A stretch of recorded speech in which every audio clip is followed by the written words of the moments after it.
ایک بڑھیا سارا گہنا پہن کر کہیں جا رہی تھی۔ گہنا کیا تھا؟ یہی کانوں میں جھمکے، بازو میں کنگن اور گلے میں ہار تھا، مگر یہ سارے زیور سونے کے تھے۔ بیچاری بڑھیا کے پیچھے دو چور لگ گئے۔ دونوں بڑے چال باز، مکار اور یار تھے۔ دونوں آپس میں گہرے دوست تھے۔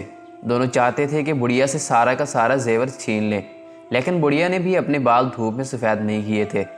وہ چور تو چور تھے ہی، مگر یہ بڑھیا ان کی بھی نانی تھی۔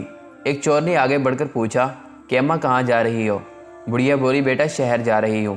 پھر تو اچھا ہوا بڑی اماں، ہم بھی شہر ہی جا رہے ہیں۔ بڑھیا نے کہا ہاں بیٹا اچھا ہو گیا۔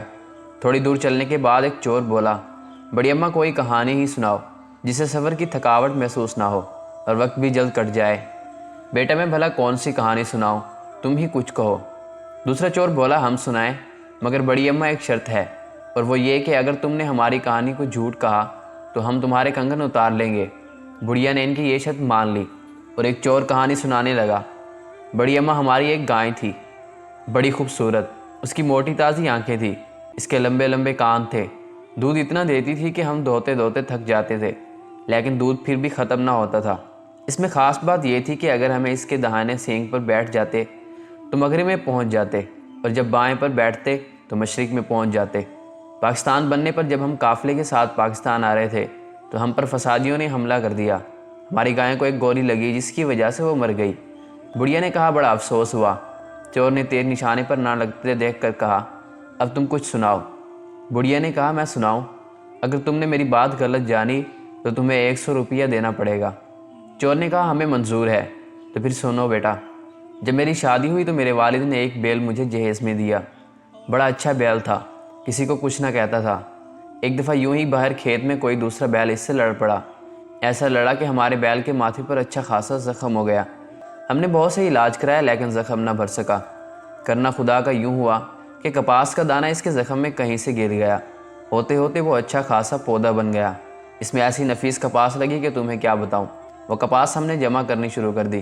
اتنی کپاس جمع ہو گئی کہ اب گھر میں جگہ نہ رہی۔ گھر گھر ہمارے بیل کے چرچے ہونے لگے۔ بڑی دور سے لوگ اس انوکھے بیل کو دیکھنے کے لیے آتے۔ اس کو دیکھتے ہوئے تعریف کیے بغیر نہ رہ پاتے۔ اب ہمارے پاس اتنی زیادہ کپاس ہو گئی کہ سنبھالنا مشکل ہو گیا۔ ہم نے بلوا کر کاٹنا شروع کیا اور اس کا کپڑا بنانے لگے۔ کئی قسم کے کپڑے بنوائے جن میں کھیس بھی تھے۔ ان کھیسوں میں سے 2 کھیس کہیں چوری ہو گئے۔ بیٹا خدا جھوٹ نہ بلوائے، یہ کھیس جو تم اوڑھے ہوئے ہو وہی ہیں جو چوری ہوئے تھے۔ مہربانی کر کے یہ کھیس اتار دو۔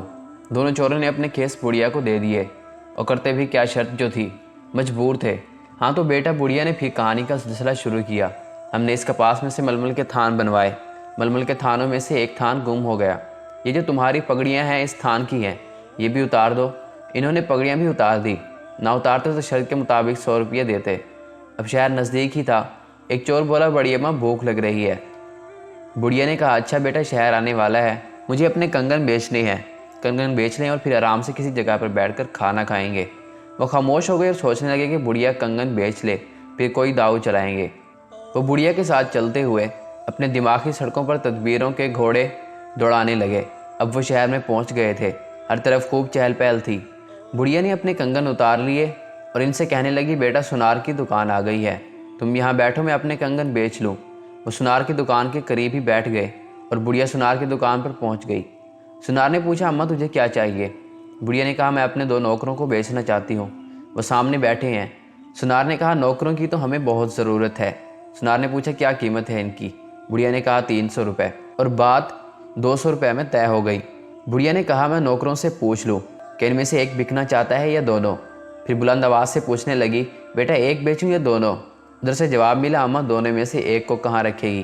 بڑھیا نے 200 روپے میں دونوں چوروں کو سونار کے ہاتھ بیچ دیا اور ان کے پاس آ کر کہنے لگی بیٹا تم یہیں بیٹھو، میں تمہارے لیے کھانا لے کر آتی ہوں۔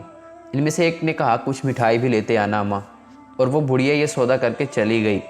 تھوڑی دیر بعد سونار نے انہیں بلایا اور کھڑکیاں جھاڑنے کا حکم دیا تو ان کو حقیقت معلوم ہوئی، اور انہوں نے کہا ارے وہ تو ہماری بھی نانی نکلی، بے شک ایسے لوگوں کے ساتھ ایسا ہوتا ہے۔